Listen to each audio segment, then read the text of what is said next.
एक छोटे से गांव में रमेश नाम का एक गरीब लेकिन ईमानदार लकड़हारा रहता था। उसकी ईमानदारी पूरे गांव में जानी जाती थी।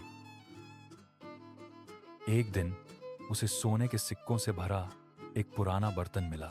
रमेश हैरान था। उसकी गरीबी तुरंत खत्म हो सकती थी, लेकिन उसने सोचा, यह मेरा नहीं है, मुझे इसे वापस करना होगा। वह बर्तन लेकर गांव के मुखिया के पास गया। मुखिया ने इसे एक मृत व्यापारी का सामान बताया।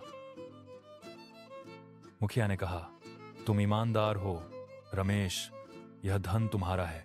रमेश ने जवाब दिया, मैं केवल वही लूंगा जो मैं कमाता हूं, यह उसका है। खबर फैल गई। सौदागर का बेटा आ गया। रमेश की ईमानदारी से प्रभावित होकर उसने आधे सिक्के देने की पेशकश की।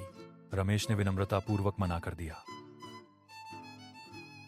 इसके बजाय व्यापारी के बेटे ने रमेश को अपना बिजनेस पार्टनर बना लिया। उसने कहा, ईमानदारी सबसे बड़ी दौलत है। समय बीतता गया। रमेश ने ईमानदारी से कड़ी मेहनत की। वह एक समृद्ध आदमी बन गया। उसकी ईमानदारी में कोई बदलाव नहीं आया।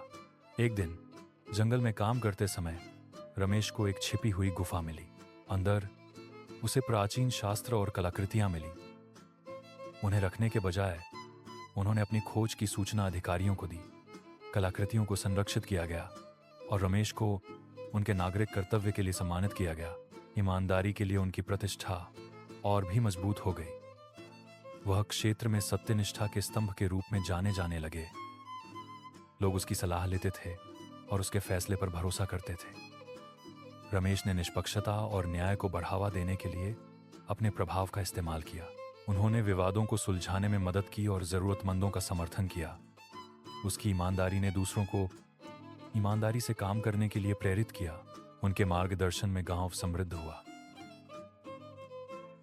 रमेश की ईमानदारी की विरासत पीढ़ियों तक जीवित रही। बच्चों को उनके सदाचारी जीवन के बारे में सिखाया गया था। उसकी कहानी एक कालातीत सबक बन गई। गांव ने उनके सम्मान में एक मूर्ति स्थापित की।